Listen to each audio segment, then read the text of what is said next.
All right, and welcome to Aspects of Energetics, my latest podcast interviewing those that work with energy, mystics, and healing arts facilitators, coaches, and conduits for cosmic energy. And today I'm here with my good friend again, Nicole. Nicole Collard, she is a coach. She's a trauma-informed women's empowerment coach. And Nicole, if you want to tell us a little bit about, who you work with and what, you do with your clients and how you kind of serve a community and what your community looks like, we could get started on our conversation today, which I think is really beneficial for this time right now during our North Node in Aries, South Node in Libra, as we're kind of getting towards the end of this cycle. And if you're still in relationships after this cycle, congratulations, because it has been a really tough one these past couple years or the past year and a half, but definitely a couple years because even before then it was Scorpio Taurus, which is also has to do with relationships. So as we're heading out towards and we're moving away from this Venusian energy, and we're going to be heading into the Virgo, Pisces North South node coming up this fall. We're really going to find our what we're doing was we're tying up relationships right now. So, welcome, Nicole. Thank you again for doing a podcast with me. I got lots of great reviews on our first one we did, which was actually a big catalyst for my podcast in general. I have you to thank for that because you seem to catalyze me a lot, and so I'm grateful for you in that way, and our relationship and our friendship. So, welcome back. Hi. If you want to talk a little bit about what you do and who you work with, that would be great.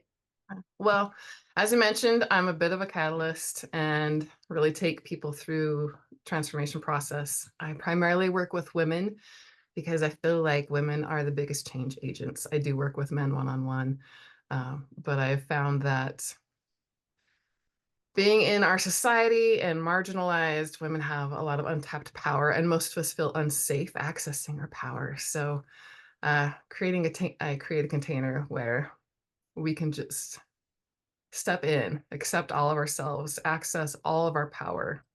And it's an incredible process because so much of our power has been shunted off, put in the dungeon, cast away, ignored. Like, don't look here, there's nothing behind the curtain. And just, yeah, it's absolutely thrilling every time getting to support women access their power so they're wielding it benefically and just having the time of their lives in this incredible body uh, that we all get to inhabit at this time. A lot of times we don't like to because it's full of pain. We stash a lot of stuff down in there, but it is actually possible to be euphoric, just walking around, doing the dishes, taking care of yourself, doing your work, interacting with others, and even transforming. So yeah, it gets to be fun, and I bring a lot of fun and playfulness to processes and a lot of transformations that aren't so cool, whether it's breaking up, whether it's working through, whether it's starting something or completing something. So Thank you. all the fun stuff. Yeah, thank you. That it is very powerful work, and I have had numerous sessions with Nicole where she has helped me kind of break through things that are happening in the unconscious, and we talk about power and we talk about the suppression or the history of suppression of power. It tends, especially with women, right? We tend to suppress a lot of things in order to withstand and withhold a relationship or a career or a family or peace, So, women do struggle with this unconscious suppression, which, when I say unconscious suppression, it's like they're not even aware that they're doing it, right? They know there's some things going on, but they can't quite pinpoint what it is.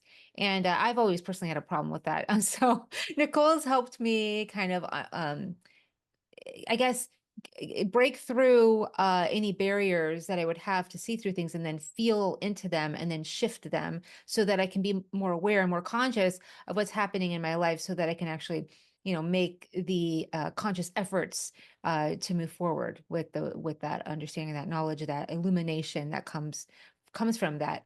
So And you use like a somatic based work, as well as guided the family internal family systems. Or could you tell us a little bit more about the what you use sometimes in your I use process? so many different modalities. Uh, 15 years worth of modality studying and just a thirst, just a very unquenchable thirst to study healing, to study change, why it works. Uh, but it is all scientifically based. I follow a meta pattern of transformation, which is allowing things to be what they are, taking some space from it so you can get a zoomed out perspective, and then accessing your inherent resources that you have within yourself, and then connecting those two. So again, they're in relationship. And you can't, I want to honor the suppression. It's kept us alive, especially as a physiologically strength weaker person on the planet, especially as children, when we don't have access to resources, strength, or intellectual capacity that adults have. Like suppression is brilliant. And that's been a huge drive of ours. The number one, I guess, like law of our body is like stay alive. And so I just want to honor like suppression's a pretty brilliant strategy. And now that we are safe, now that we are autonomous, now that it's safe to make our own money, have our own credit cards, own land, not be owned ourselves, that it is safe to now explore the power and to access it all. And to do so, we need to be in relationship with ourselves, with all of ourselves, not just the ones that we are told are socially acceptable. So it takes working through a lot of fear because we've been very programmed. And when we're born on planet, we're just sponges. We are fully conditionable for 7 years and beyond, but like it just goes straight in. There's no filter, there's no discernment. It just imprints, and that's our set of operation parameters to go by.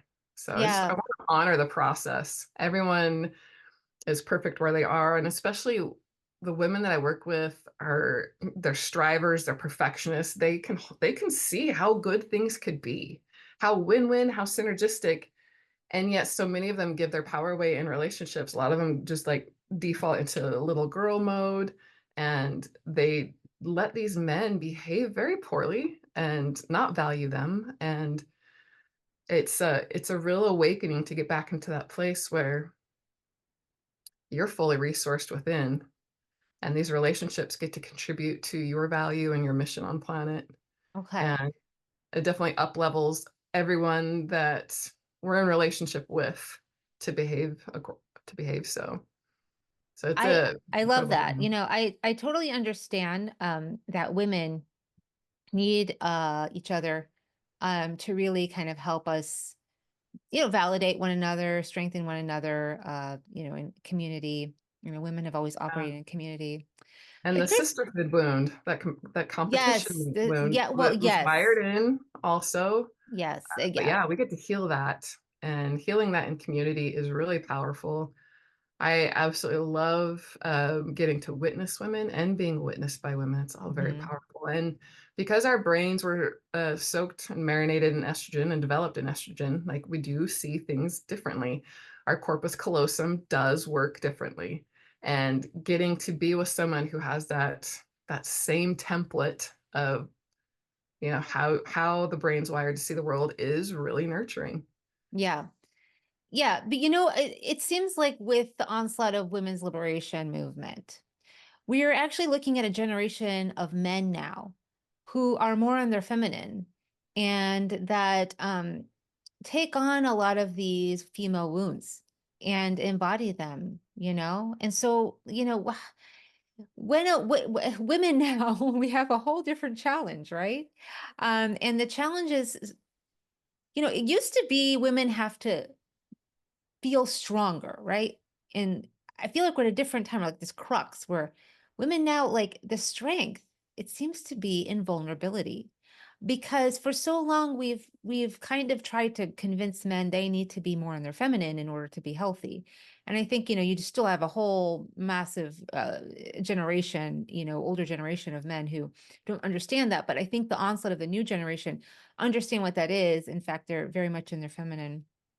So it's like at this point, like we wonder, like, what does feminine look like? Because women are much stronger than they've ever been. I mean, I have very, very strong, powerful women friends who are, in fact, so strong that they don't need a man. And then you have like men who are so vulnerable right now that like the strength is not there, and they're like looking for what does it look like to be a strong masculine. And so we have this kind of distortion, not to trigger people, but here's the question. We have this distortion of what is masculine, what is feminine, because women are not what we used to be, or a typical woman, right? And that's all over the media. Like, what is a woman? And we're looking at the trans movement, which is, it's in its own right, a collective, it is a collective response, right? We look at, the Jungian collective unconscious and the shadow. And then what comes out of the collective unconscious are, things that balance, things that are out of balance. So as we try to find what is the masculine, what is the feminine, we start to understand like how to come into our union, right? Our divine union, like how to balance within ourselves, like our masculine, our feminine, how do we balance it? How does it look like? And how to get out of a distorted feminine or a distorted masculine? And like, what does that look like? And then you have the whole additional, layer of then the relationship. And so what is the dynamic? Because in the relationship, what does it look like when someone's in their distorted feminine? The other one's going to be in their distorted masculine, or, if someone's in their aligned. And so then we even ask, what is that? So what does distorted feminine look like? You know, I don't know if you want to talk about this, if this is something that comes up at all, if it's something that Yeah, you because you want to it's address. integration. Integration is so invaluable. I really see it as the path. So, and I love the terms yin and yang because it really it objectifies and makes it less subjective judgments because there's such a gender mirage. If you were born a girl, then there's this whole manual of how society treats you, and it's different than how you would be if you were born a boy. And the typical gender mirage is the girl's going to be nice and emotional, and the man's going to know how to think and be stoic, and not allowing half of the population access to their thinking mind and half the population access to their emotional bodies, which every decision we make is emotionally based first. uh, that's a huge handicap to place on everyone. So everyone does well deconditioning the gender mirage, deconditioning conditioning in general, what's placed on us. Underneath all the conditioning that's placed on us, depending on our culture, our family's beliefs, or the society that we grew up in, there's the whole how our bodies were constructed and made. Maybe we have more yin components, maybe we have more yang components, astrologically speaking. Maybe you have more water element, maybe you have more fire element, like more earth, more air. Like there, you see differences in people, even in their body composition, and it tends to be reflected emotionally and mentally. But there are Yeah. all those components. And so it's finding your own balance, which I've only seen done in acceptance. I've only seen done in appreciation and gratitude and in a relationship that is collaborative rather than, uh, more taskmaster oriented. Well, I don't like you, so you're banished, or Or you don't that's not agree with me, appropriate. so this Yeah, isn't going you're to in work. timeout for life. Go away. You don't exist. You're dead to me. But Yeah. it's a part of ourselves we can't get rid of that. It's always going to Yeah. be, and it's going to come out sideways because we're not consciously and intentionally channeling it through a Yes. hose, through that limitation, through that structure that we're providing. Then it's going to come out sideways. Like the hose is here and we're just, well, you can't come out. Well, then it's going to spray everywhere sideways, Yep. unintentionally. It's going to soak Yep. us. It's going to soak everyone around us. Yep. And so it is, Yeah. it's that integration of all these parts of us, being conscious of it, balancing your anima and your animus, Hmm. being a whole person within yourself, and coming together We're in a time now because everyone has access to resources and can work and is allowed to work in all these different fields. The necessity of the marriage contract is no longer required for survival, and Mhm, relationships are being reworked. It's messy. It's a mhm. new way to do things. There's not a manual, there's not a social script or a social system necessarily to go through it. And it is being reworked. And same with the gender fluidity and, you know, identifying people based on what they look like or based on what they feel like or based on what they want. That all gets to be dismantled. Yeah.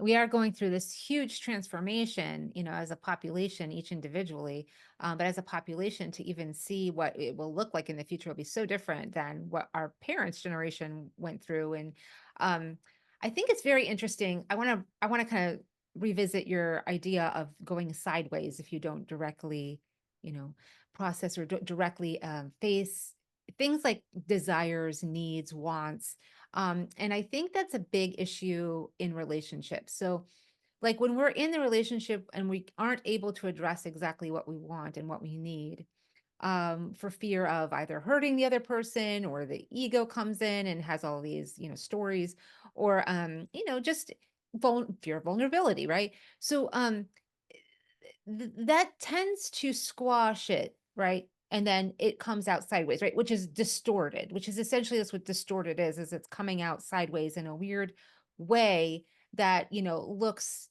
like strange. Like it's like and it's not in its pure form. So, like an example, I want to give an example. So, I had my parents.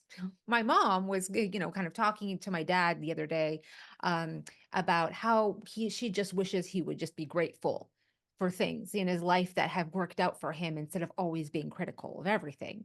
Just be grateful sometimes. We have all these things that just worked out for you. Just be grateful. And then my dad was just like, stop at telling me, and then getting really critical. So what happens is like, he's like, I did everything. No one did anything for me. I'm the one who did everything. Blah, blah, blah. You stop telling me I did so much. You don't tell me to be grateful. Anyway, what happens is he falls down and he breaks his back. Yeah. Now he's in the hospital with a broken back and he can't move. And he's relying on every single person in that hospital to help him go to the bathroom, to help him eat, to help him do anything. And he can't be rude to them. He can't be critical. He can't tell them this was me. He has to say thank you. Like, and if he doesn't, they won't help him really. They won't care. And he realizes how important that is to be grateful. And so he is learning a hard lesson. And this happens in our lifetime, right? And so then my mom comes in and she's like, I don't have to come to the hospital. You don't have, what do I, again, all these people taking care of you. Why do I have to come to the hospital every day? You don't even tell me thank you. And so now he's stuck in a position where he's going to have to tell her thank you in order for her to feel appreciated to come to the hospital. How that dynamic happened, I don't know exactly, but that is the magic of our energy interactions and our interface every day. If we don't directly, like all my mom needed to do is say, can you just tell me thank you? Because I feel like I need that. And, my dad just being like, yes. Instead, all these ego stories come in and block and prevent the vulnerability and prevent the connection. And then things turn out in a way that people are suffering in order to get their needs met. And it's really kind of this process of relationship that I notice that happens. Like we suffer in order to get our needs met instead of just directly addressing it with a vulnerable perspective. Hey, I really need this. And can you provide that to me? This is me authentically. And can you provide this? And it's instead, people are more willing to do that in the bedroom, which is understandable. You get your unconditional, you know, desires met in the bedroom. Someone sees you in all your flaws and still wants you. But in every day out of the bedroom, how do we approach this, right? Because this is what's causing a lot of the suffering in our relationships is people can't just every day approach, I need this met, can you meet this? And if you can't, how do we come to a meeting point where we're not necessarily having to um we're not necessarily having to compromise, but again, we're not like just so devoid of caring and compassion of what your needs are that it's just like, well, I don't need that, so I don't think this is going to work, right? So how do you see that, working How do you see that working in a way where we can address things, start to address things in a direct way? Because you touched on such a good point. I feel like this is such a crux of a lot of relationship issues. Yeah. Um, my condolences to your dad. Like it's a huge shift and for things to, Yeah, and if he's able to learn those lessons, I love it. When my dad was I in the know. hospital, he's no longer on planet, but he he did not change, and he got restrained and sedated because he was so unpleasant. And those just aren't relationship tools that most of us have access to. It's kind of frowned upon to use those methods outside of the hospital. I But know. man, like I'm like, oh man, my little kid self would have loved those resources. But Well, I feel like medication can be a form of restraint. Not to knock it anyone who's is. on medication, but sometimes women will be like, "You go on medication or you go do this because I can't handle this anymore." Sometimes that happens, but that's a whole Oh, different and story. even with kids, teachers can't handle how kids are behaving, and they want Right. them on medication that reduces their energy. Some people don't enjoy all the enthusiasm a puppy has and getting jumped on and bitten while teething. It's like some things take more creative solutions to deal with. Um, and working through interdependently, a long-term haul, like parenting strategies, like yeah, you can spank the kid and get immediate compliance, or you can work with them, develop a love, develop trust, and have a long-term relationship with this person. And that, just to take it down to its most simplest forms, we see the repercussions and yeah, the long-term health of a relationship versus I want what I want now. And that's in the tarot deck, the lovers card. It's not really based on lovers, it's based on a choice. Do I want immediate gratification of this desire, or do I want the long-term relationship and all the work that it takes to cultivate that? That's the theme of So, my life, by the way. That's my life choice. card. Yeah, it's a Is choice. the lover's card. Yeah. And that's, yeah, it's Yeah. played out in so many ways. And developing an interdependent relationship where it's not needed, but it's chosen, it takes a lot more work. Yep. It's not Yep. just about money. Well, you can't live without me, so you're stuck with me. Or I legally own you, you're stuck with me. You have no resources systemically, culturally. You can't get away. Um, there are 5 different layers to intimacy. So the physical intimacy that you discussed, we people are vulnerable in the bedroom to get their sexual needs met. And these yearnings that we have within us don't go away. They will find a way to get their needs met. And just like your mom, rather than just say something outright, found many different ways to go about it. And that can happen with a lot of fear. If her straightforwardness got shut down early on, and she found Right. that really too hurtful, too vulnerable to just put her needs straight out there to be shot down. She found it more safe to be a little more passive aggressive or Yeah. manipulative. We use Hmm. that word, but we're always trying to get our needs met. And we can do that in a way that controls other people, like the harlot choice and the lovers, or the way that builds a sovereign interdependent relationship with people. And if our needs aren't getting met, those 5 layers are the physical intimacy, spiritual intimacy, emotional intimacy, intellectual intimacy, and experiential intimacy. So doing things together that are fun. Uh, they're all part of the process, and we maybe one speaks to you more. Maybe it's like a love language for you, like, "Oh, I only need it this way, and I'm good." But a lot of times they feed into each other. They overlap. We like a certain ratio of Right. Or one partner likes one. macronutrients, Yeah. One partner likes one and then the other partner likes the other, and then they have to find it. or one Right. partner needs one before they can access a part. Because being emotionally intimate is very vulnerable. Hmm. A lot of people would rather be seen naked than to admit what they need emotionally. Right.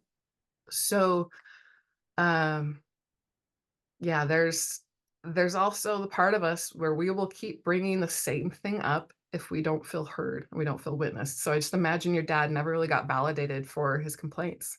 Mhm. Maybe your mom never did either, and she learned that that was unacceptable. Maybe she got punished as a little girl anytime she Yeah. did that. So she's like, that's just not allowed. Maybe her friends ostracized her because she was too negative. You know, that we all know there's a lot of ways and reasons, but the reasons why we did things was to survive, and that's honorable and Yes. validated. But Yes to all those things, by the way. Those are all true. And yeah, it is interesting you bring up childhood wounds because that's a big thing that comes up in relationships as well.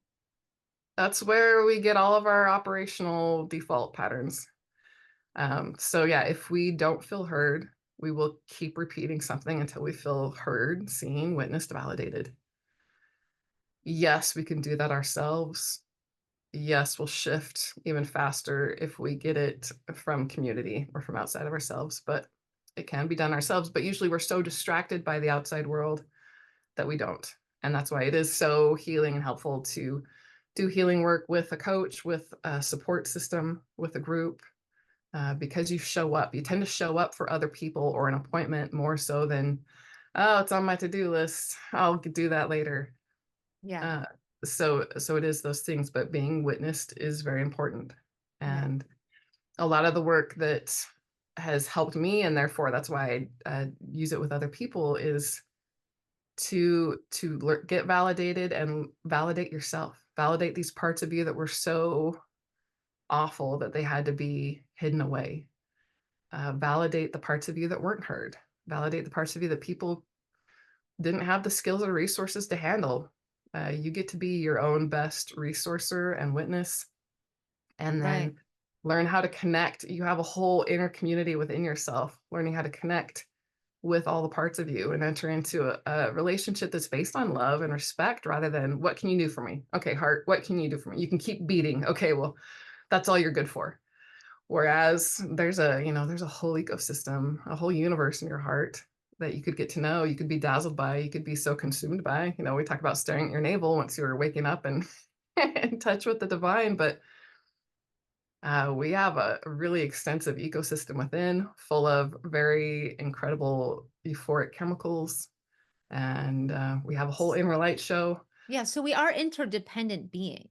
So our Hmm. body system is interdependent on each organ, and we are Yeah. interdependent on each other. We're interdependent on our system. We're interdependent on our cosmos. Like as far as that, goes, it is interesting to see and witness like, what does that mean to be interdependent and sovereign at the same time, right? Because that's really where we're looking at here is this 0 point energy of being both but neither, but like, you know what I mean? Like sovereign in a way, yes, sovereign, we want to be free.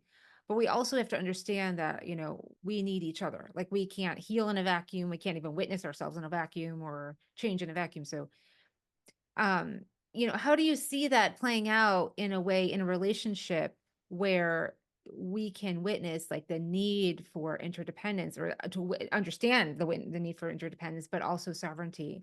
Like, what does that look like in an Well, ideal situation? we're always in a relationship.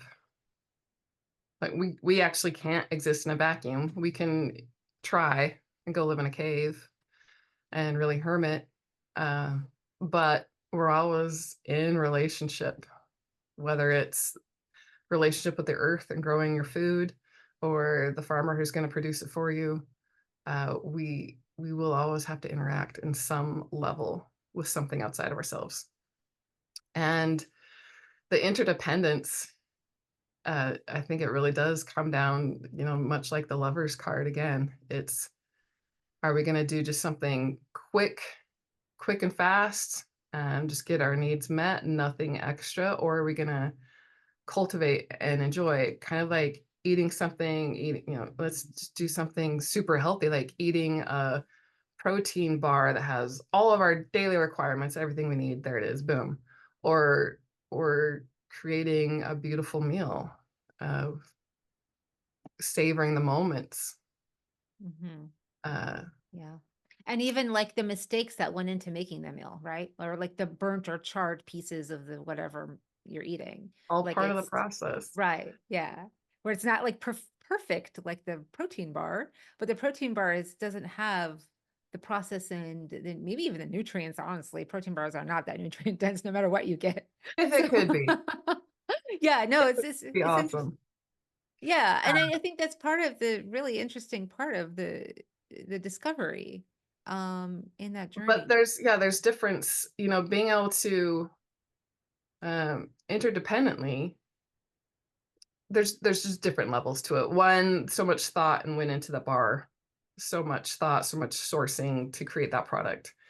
But if you're able to grow your own food, if you have your own local farmers market and resources nearby, like they're just, you could be more dependent on the product than you were on being able to cultivate your own and depending on nature and Mhm. different people's choices. So there's always a trade-off. Neither's wrong.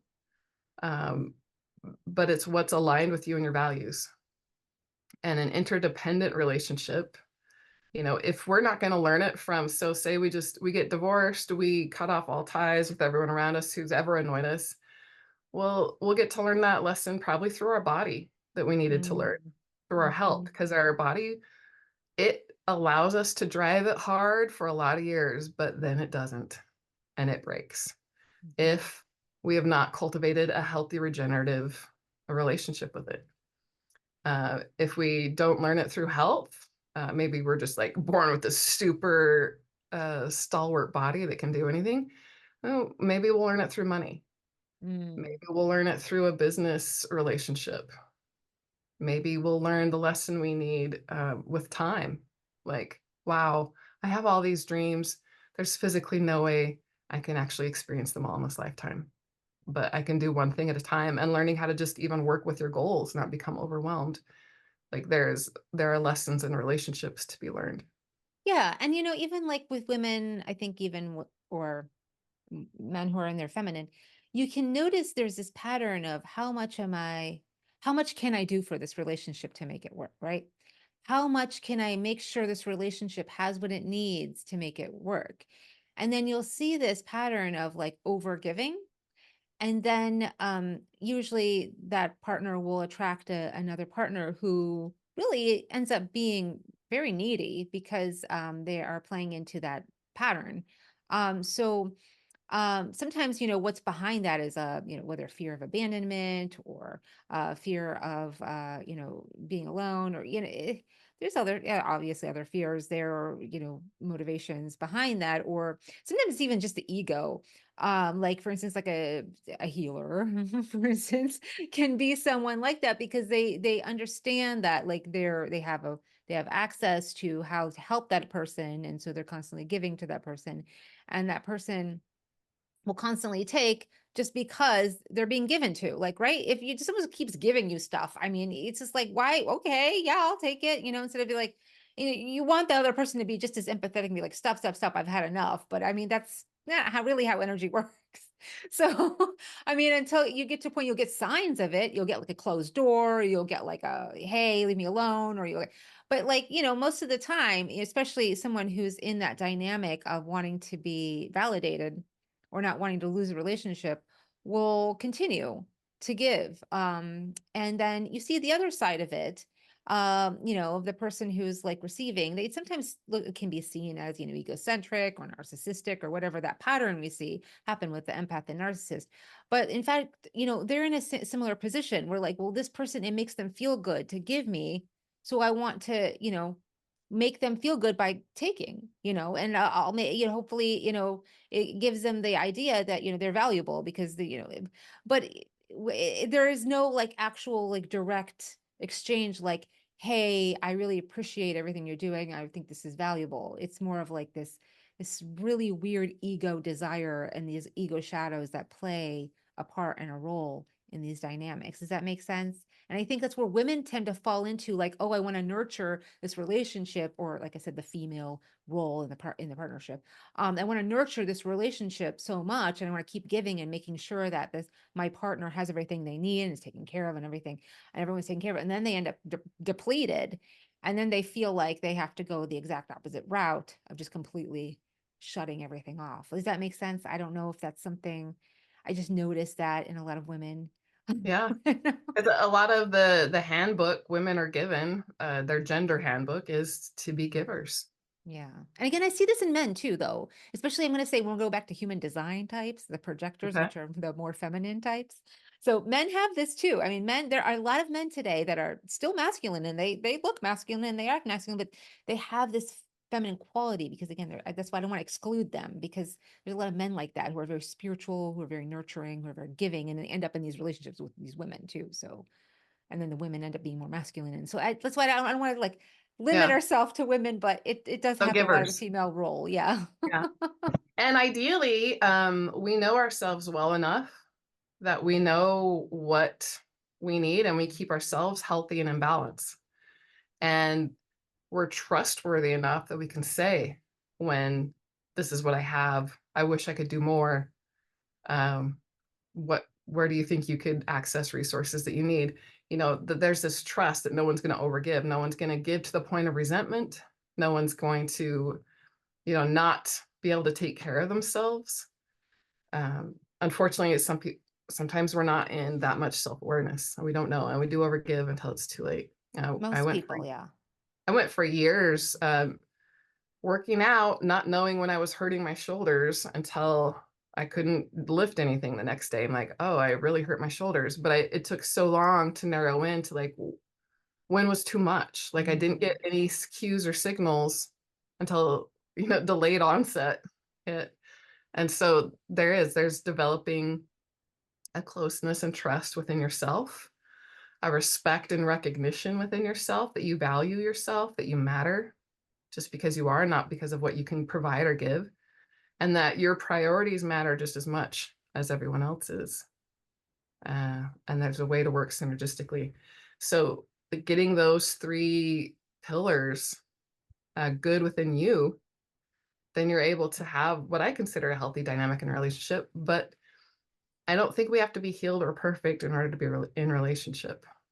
There's there are many relationships that work great with someone giving and someone receiving all the time. Like they are just happy as could be in the relationship. But the problem is if there's not that match, if there's not the alignment, like this isn't working for me, and I'm not willing to shift in order Mm. for things to be healthy for both of us. Yeah. Why do you think that would stop someone from shifting? Well, there's always the familiarity. We're comfortable with what's familiar. The unknown is scary. We are hardwired to avoid it. Mm-hmm. Yeah, but I think it's more acceptable to shift as in like to separate than the personal responsibility is to shift within ourselves. I think we live in such an age of what do they We're call in a it? throwaway age where you It's just throw it out instead of yeah, know how to make it and fix it yourself. yeah, there is that. There's also I feel like we're in the age of narcissism, to be honest. Everyone points fingers at everyone for being such a narcissist, but it's just like who's making all the money online are these influencers. And especially the influencers that are out there pointing everyone like the this and that and follow me and whatever. It's like you kind of have to be somewhat egocentric to do these things, to put yourself out there. But I think we're in an age right now where we focus so much on what I need to get my needs met and how can I meet my needs that we forget that it's like that's not necessarily the only thing life is about. And so how, to balance again. So this is like the extreme opposite. So you have the like people pleaser, who's always giving, and then you have the other person who always wants to get their needs met. And it's like I need everyone to craft their that bothers me. I'm too sensitive for that. I have this ADHD blah blah blah, and I can't handle the blah blah blah because I'm so sensitive, and you need to stay over there, and you can't stop wearing perfume. And it's like, we're in this age where just like we can't tolerate anything outside of ourselves, and this intolerance. I actually heard one time that allergies are associated to people who are very intolerant um to things in general and people and energies. um so it is an interesting, duality here that we're kind of working with. So it's like, again, how do we find the balance? Like, yes, our ego is important, or healthy ego drives the relationship, drives our desires, drives our life, drives our purpose. But then if we're not feeding it in a healthy way, it becomes distorted. and then it wants to get it through manipulation or, feeding itself or controlling others outside of it to get it exactly the way it needs. And, you know, and that's the other side of this where it's like, yes, it tends to be a little bit more masculine in a way because it's like rigidly constructing everything to be perfect so that my dad's actually interesting. Like that's kind of rigid, right? And so he breaks. The rigidity breaks you. It's like the more malleable we can be, the flexible we can be, like in yoga, right? The more we can flow with life, the more rigid we become. It's like brick. And so that's So tends to be yeah, negative. it's the relationship between those two things. That's Yeah. where our vitality and resilience and health comes in. Um, Passive stretching isn't that great for us. Active movements, dynamic movements are great for us. Our body's made so like if for this bicep to curl, this tricep has to relax. So our body naturally inhibits the tricep and contracts. But that's still a theory. Like we actually don't know how our body works uh factually. Like we have working theories. But in that instance, so when you there's just a yoga tip because I do teach yoga, but like do yoga where you're actively contracting part of you that you're where you're trying to release and lengthen the other part of you. And while we don't want to be rigid because then we break, we're shatterable.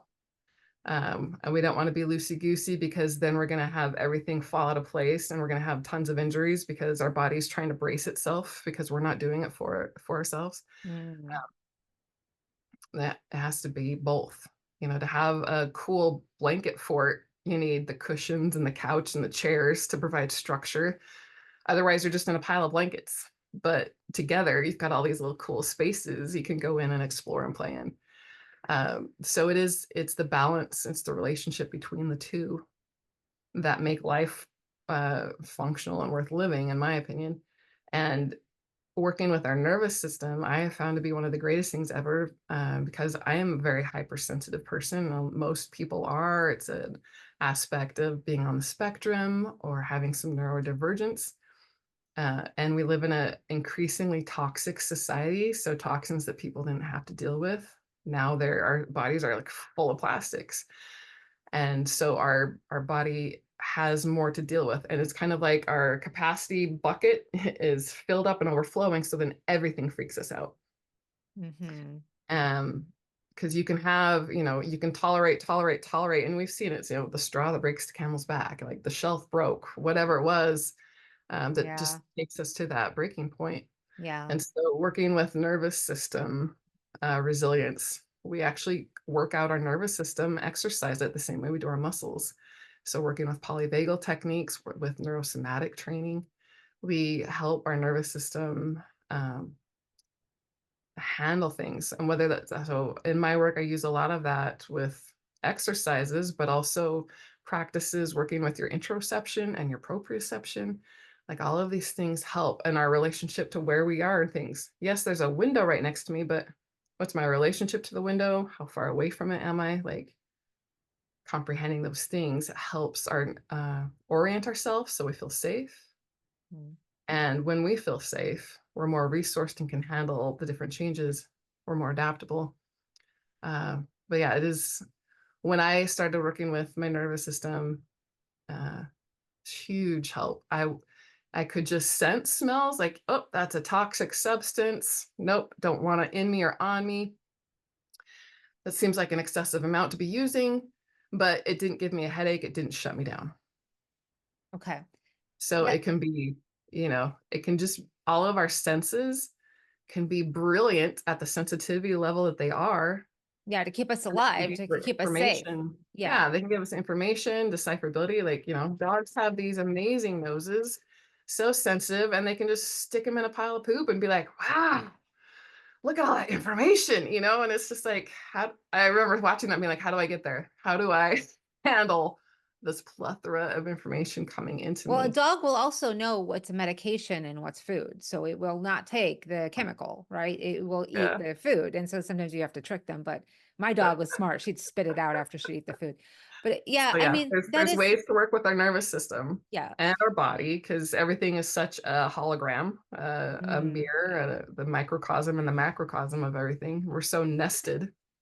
Yeah. I really think our bodies provide the best template for interdependence, for sovereignty, for how to work together. They do have a priority list level, but everyone is valuable, everyone's important, everyone matters, everyone's has a voice at the table. And Yes. And when I kind of mentioned how everyone has some kind of sensitivity and some letter attached, to their diagnosis, I didn't mean that to be dismissive. What I meant is that we live in an age right now where we are becoming more and more sensitive or resistant to our environment. Like we do not want what is around us anymore. Where I think in the past we kind of allowed it and we would just see these massive influx of diseases and disorders. But it's always a reaction to what's happening outside of us. But at the end of the day, I still feel like we're very powerful beings, and that mhm, we do have access, we have resources to access, and it probably starts with the nervous system to even feel safe to begin with, but to access these resources that we know that we can literally transmute anything, with like mhm, all this, worry about Wi-Fi and different 5G and all of that. And there's a lot of fear out there around it. But at the end of the day, like if we're conscious and we kind of work to accentuate our different bodies, including our light bodies, we'll start to attune ourselves to understand how to work with those energies outside of ourselves and start to integrate them into where it's actually maybe even working for us, right? Like I think you've even mentioned this before too.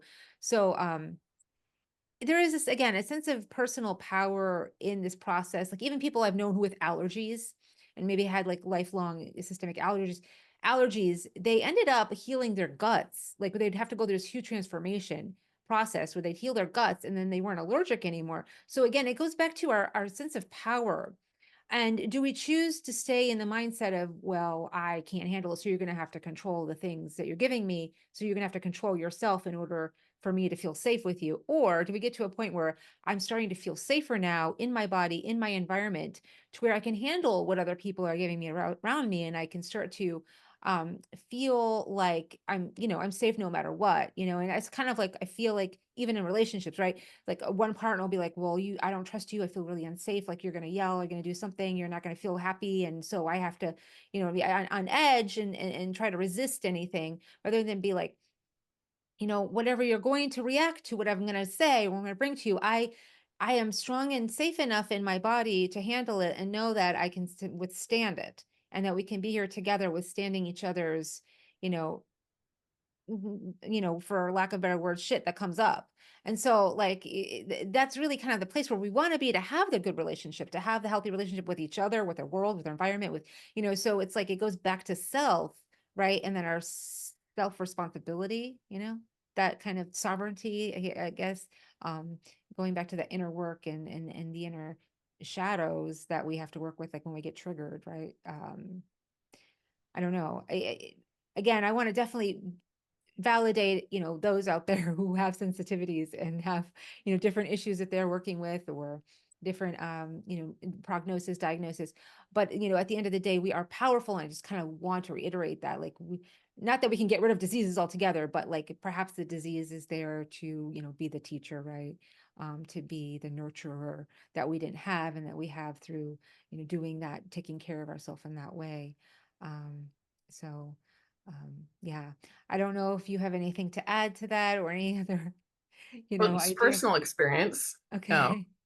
I had had all the allergies. I'd gotten completely bedridden. It took Yeah. learning energy work. And I was told it was from all the radiation from Wi-Fi is why it was like the last straw. I was like, done. But the last straw because there was so much trauma growing up that I hadn't healed, that I hadn't processed. We Mm. are completely resilient. We can heal from everything. We can reparent. We rewire our nervous system. We can rewire memories. We can rewire our resourceness, our sense of being resourced. Like we can rewire all of that. the story that we tell ourselves is more powerful than any fact. And not that we necessarily even have some facts, because we continually applying the scientific method are disproving, Mhm. and learning new things, creating, an even larger context than we had before to work with and to realize things in. So yeah, it is possible. I've been through all of those things you've mentioned. I have been in all I have been all the things. And Here you yeah, are. You've transformed a possible lot. to wire. It's possible to enjoy being in your body. It's possible to have an incredible relationship within yourself. I still run. I still would love to be rid of things and not to have to hold space for things that I don't enjoy. But it's life, and I do use those things that trigger me. Um, even just this morning, I just left the room and went upstairs because I was triggered. And welcomed, like, hey, way to flee. Good job. Nervous system stress response just kept me alive. Awesome. Okay. In order for a relationship to thrive, I need to be present and engaging rather than, disappearing and becoming strangers act. So, what could I do in place? What do I need to resource myself with now? I provide that within myself. I don't make someone provide that for me. Sure, they can, but it's not their job. It's my job. It's my responsibility. And I think most relationships we feel are pretty disposable, except maybe with your pet, or maybe you feel pets are disposable. I don't know, depending on how you're I know raised. But lots of people dispose their pets. Yeah, with it's children, we surprising. often don't feel like we can divorce our children, and so we work through things. We work Yeah, but through it's things shut with our down. People kids. shut down to their children too. I mean, it's possible in any relationship scenario. It is possible to It is dismiss possible. everyone I guess and not retreat into yourself. socially less socially acceptable. Yeah. Well, I mean, they'll shut down by just not listening or paying attention to the child's Yeah. needs. Well, any It's distraction, getting on our phones, eating, being busy, overgiving. Like, there's a million distractions that look like their engagement, but yeah. yeah, no, we know what we're doing deep down, if not if not consciously. And especially in relationships, our emotional body makes the decisions. Even with, purchasing and buying things, our emotional body makes the decisions. Things have to clear our sense of safety, Mhm. or else we just won't deal with them. So our body has to sense that it's safe, and then we can engage with it. And so if we have a ton of uncompleted stress responses going in our body, we're just going to keep on a hamster wheel and repeat them. And if we have a whole bunch of these open loops running, because we haven't closed them, we haven't worked with our nervous system, that takes a lot of our energy, takes away a lot of our resilience. We get allergic to things, we get addicted to things. We're no longer in a sovereign place of really choosing how we want to respond. We're just reacting to everything. And so it's noticing when you're in a stress response. Like, I noticed when I fleed this morning, and I sat down and I gave myself the safety that I needed, and then I could go back down, re-engage. And um, that got interrupted. So it's still something I need to, like, continue with outside of myself, because work schedules. And it's again, that there's the microcosm and the macrocosm outside of it. Yeah. That makes So sense. I yeah. mean, some people need to process alone, while some people need to process with others. And therein lies the issue when you have two people together, the exact opposite, right? Someone wants to process alone, the other one needs to process it with the other person. And so that causes the dynamic, And so again, like explaining what someone needs is really important because if the needs eh, if they're not met in a way, and if they're not addressed appropriately, like if the two people are essentially incompatible. So it's like, that has to be really addressed if, the needs cannot be met.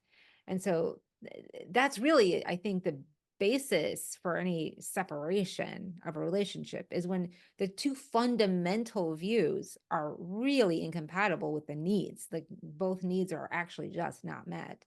And so then we kind of get to that point of like, well, is one partner too rigid, And then we understand, or if are both partners ready to flex, and stretch and adjust and, challenge themselves and, things like that. Like that's really kind of where we all want to be at. We don't want to be stuck in the rigidity, because the rigidity is definitely going to be like, you're either with me or against me. And it's like, okay, that fighting spirit, it's okay. Well, good luck holding on to a relationship, because that's definitely not how you do it. But yeah, so I think that just comes back down to it. Are you ready to shift and change? I mean, the courage to change is what keeps us going in life. You got a disease, are you gonna fall back and die? Or are you going to fight for your life? It's like, here we go. Relationship. Are you just going to be rigid and be like, well, F you, I don't care? Or are you going to be like, this is something that's really going to help me grow and shift and change? And I think it comes down to that importance of that growth factor within each dynamic. So yeah, I mean, a lot of it's just, again, in the age of narcissism, people are just like, well, I got plenty of other friends and partners I can go get with. And it's like, where we've lost that sense of like, responsibility to ourselves and to the world. So Well, I'd yeah. like to discuss, I mean, there's a whole metric. Everyone's on a completely different metric of what a successful relationship looks like. I was in a relationship as a giver with someone who happily received without my having limitations or boundaries with that. And I had to learn how to be more self-referencing, how to be more self-centric. Um, that relationship had beautiful moments, had a lot of difficulty, but it's not still going on in its same original form. It's not legally contained anymore. But was that a successful relationship? Yeah, I became more balanced and more integrated Because you from witnessed yourself and were able to the- change, right? all that it taught me. I think incompatibility is a bit of a myth. Okay. Tell me I more. think I don't want to take away any exit potential, because being able to exit is what helps our nervous system feel safe. If you're hyper vigilant, usually for a good reason, it's not like any of us volunteer like, oh, I want to be the hyper vigilant person who's always scared. But that's what kept us alive. Those were the ancestral genes we were handed down. But like, yeah, I want to sit in the back of the room near the exit. Totally. Like that's where I feel safest. That plays out in a lot of different ways in my life. So I really honor the need to be near the door and in the back and near the exit. It's brilliant. But also incompatibility wise, there's so many ways and so many options to work things and work through choices. Now, if someone just doesn't want to play, okay. But we're here in life, and outside of someone wanting a child and someone not, I don't see how you can't work through things. And a lot of people do just give in and sacrifice their dreams or get a pet or something else. But like, that's really the only incompatibility I really see. Like, Oh, there's wow. absolutely no way one can exist and the other be honored, you know? But like, people who one person wants to live in a boat and one person wants to live on a farm, like they can take turns. They can do visits there. There's ways, there's creative solutions to work through things. With pretty much everything, what really happens is people get bitter and hurt. They get so hurt so many times without any healing or stress responses completed, or without any regeneration, that they start to get resentful. They start to get bitter. It starts to be not worth it. I love the Gottman's take on it, because they've taken everything down and to study it. They just study the physiological responses, and it's helped them see that it's taken a lot of myths down that we always believed. Like, you can be volatile and be a great discusser of issues. You can be let's work together and be great. You can be completely avoidant and you can still be great in relationships and discussing needs. Like, all three styles are fine. You don't need to shift. You don't need to be something you're not. You don't need to be completely healed. You don't need to have a resilient nervous system. Um, all of them can work. Um, but it is uh, their big thing is, if someone's turning towards you at least 86% of the time, those are happy, successful relationships. The ones that are unhappy, whether people are still together or they've separated, are the ones where like they just ignored them. Like, it's not important enough. Like, I don't care. I'm hurting, so I'm going to hurt you by ignoring you, not turning towards you, not engaging, not accepting this bid for attention. Mhm. And yeah, I really feel like sometimes we just need to fight, like need a good fight. Like that book you recommended to me, like, Fight Right by the uh, Gottmans. uh-huh. So good. Yeah, I bought that. We're about to start on it, my husband and I, because we like to fight. We're both fire signs. I mean, we fight. Well, fighting is engaging. You are bringing up each person has different needs. You bring up those needs and you discuss how to get them met, how to work them together, how it works best for your family. And you will both have, different brains baked in different hormones, like different ways to go about doing that, on top of cultural and experiences that, Yeah. make you feel like your way is the best and only way to do things. Yeah. And there's that theory you're not if you're still you're fighting if you still want the relationship. Like, right? If you don't want the relationship, you just completely unplug and you become disassociated. Yeah, and So you quit watering the plant and it dies. yeah, the So fight the is fact really, that, yeah. yeah, fighting is beautiful, and fighting does not determine the health or happiness of a relationship, other than like it will keep going. But fighting, every way to do it is valid. We can always be more respectful, more productive, but it's a part of any relationship. You'll all have different ways and ideas of doing things, and I love looking at it as a dance. Like, yes, Mm, you can do your own dance and it's fun, but if you're with another person, well, you can choreograph how to do it, or you can just do it in the moment. But each person's move, or each person's body, or where each person is in the room will dictate different opportunities.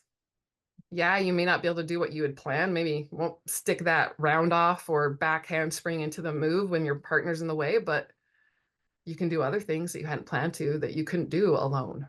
yeah, That's sometimes what it's it can yeah, be. some improvisation is called for at times. Yeah.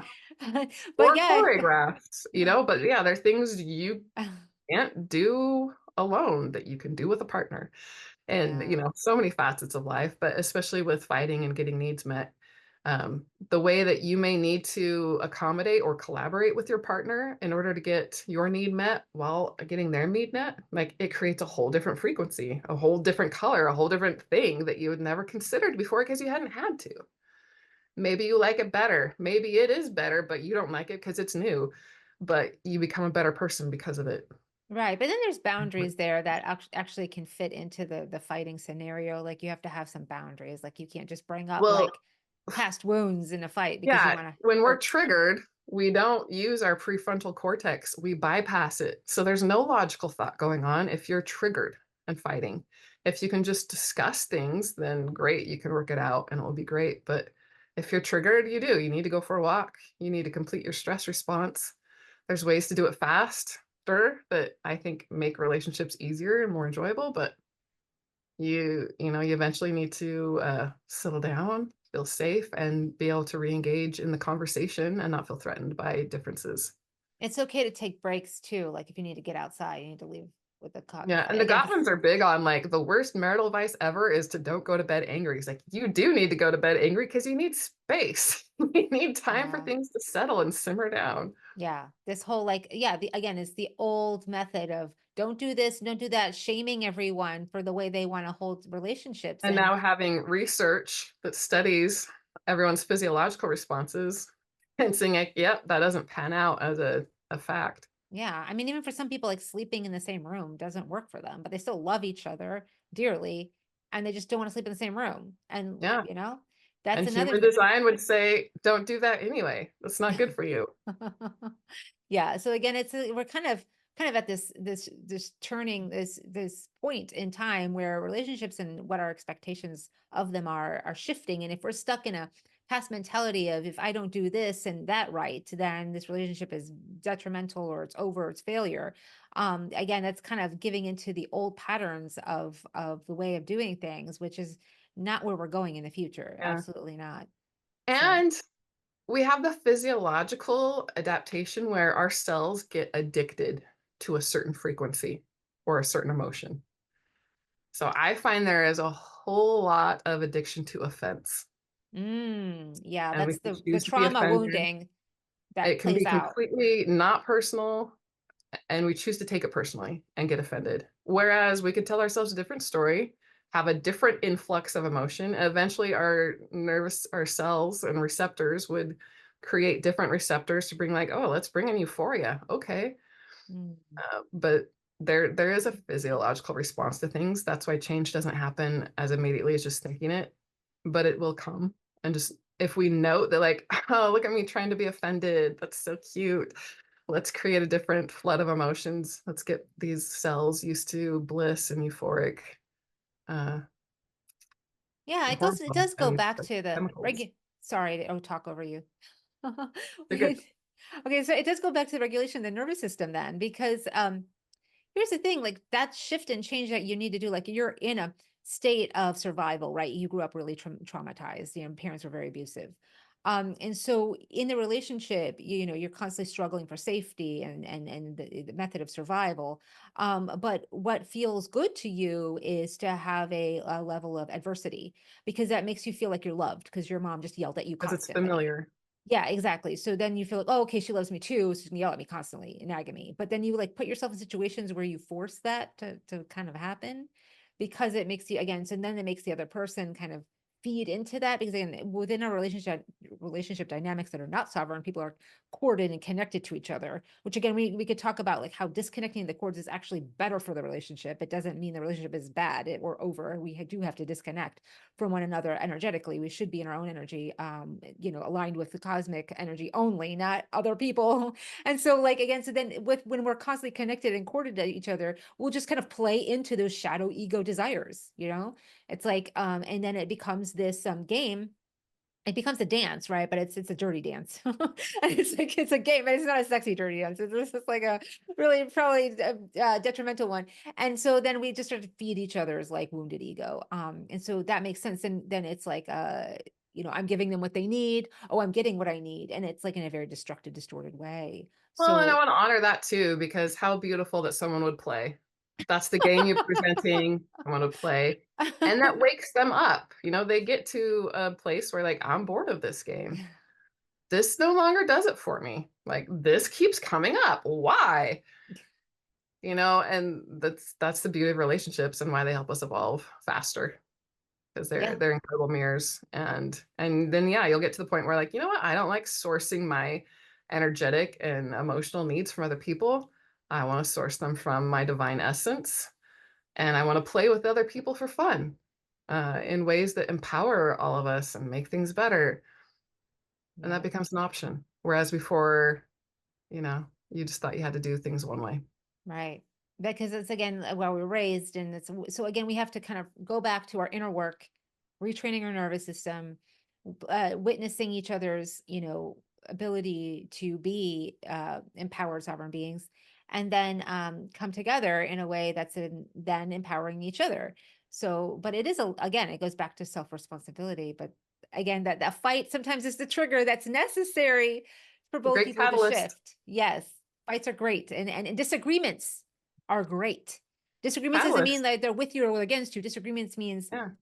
there's a point right there where you guys are like disconnecting. Okay, Well, and what great. a fascinating thing to explore. Like, why do you see it that way? What brought you to that conclusion? Why do you think that's beneficial? Like, there's a huge talking point and way to understand and get to know the other person even Yeah, more deeply and maybe expand your whole worldview context in another right. way. Right.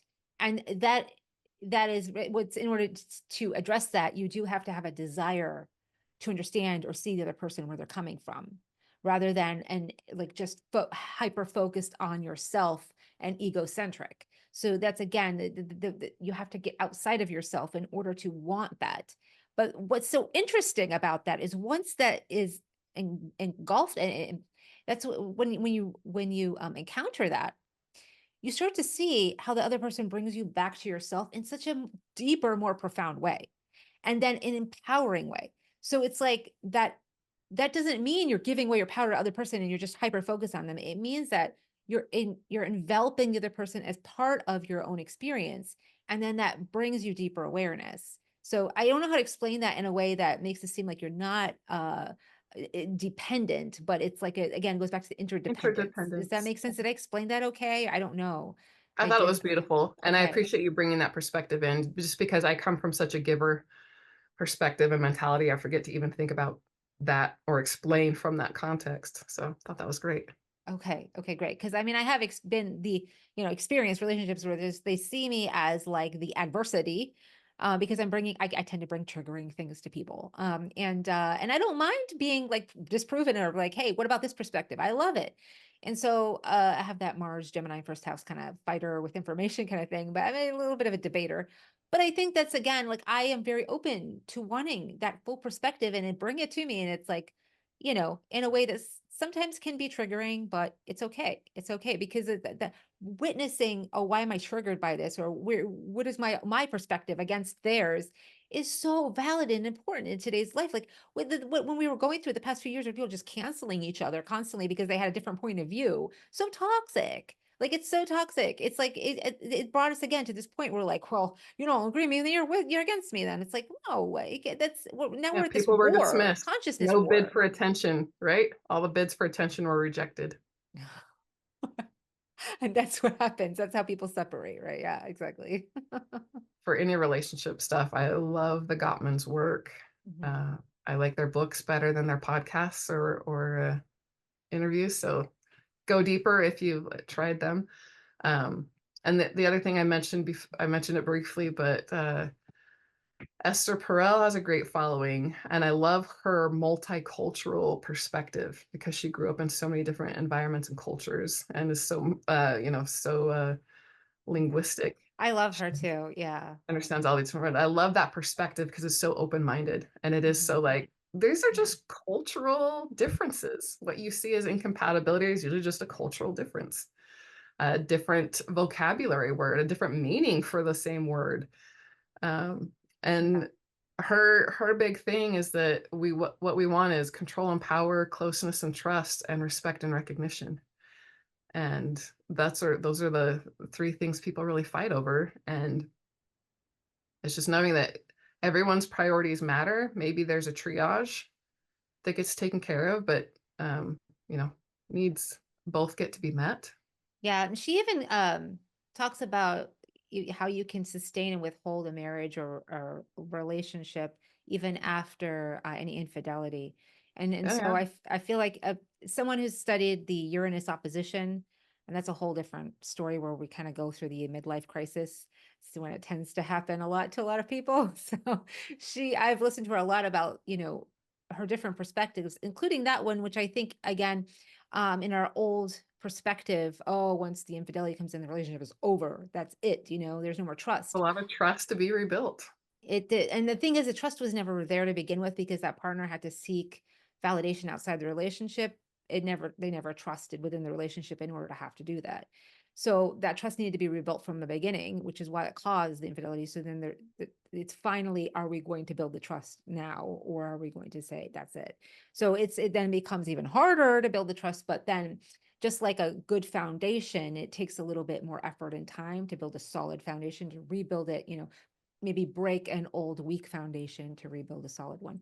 So yeah, I think that you're right. That is really a good point. I mean, incompatibility is not really a thing in a way, unless it's beyond like the extreme withhold, like the values of like, do I want a family or not? I mean, that's a huge one. But yeah, I mean, if someone decides to kind of get their get a vasectomy or whatever, and they're with someone who wants a child, I mean, that's going to be a deal breaker. So Well, and for people who can't conceive, their yeah. reproductive organs Well, there's always aren't adoption, functioning. right? But it's like the desire to have the family is got to be there, right? But if there's someone who has a vasectomy, there's just stronghold, like I don't want children. And So if you valued the person more important than that desire of yours, maybe you get really enmeshed in your community. Maybe yeah, you find other ways to get those needs and priorities and values in right. practice. I really see, rather than incompatibility, it's more of a value alignment. Yeah, absolutely. Yeah, that makes sense. And even within our lives, I think it comes back to ourselves. Like when we're in alignment with our value, are we giving ourselves away to things that are invaluable? and then distracting us from what's, really a route to self-empowerment, which I think relationships are definitely a The very, fastest. They're definitely the fastest route.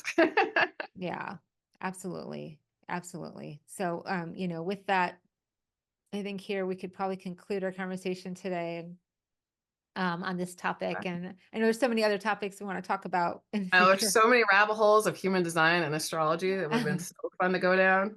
But yeah, Oh yeah. bravo for us staying on topic.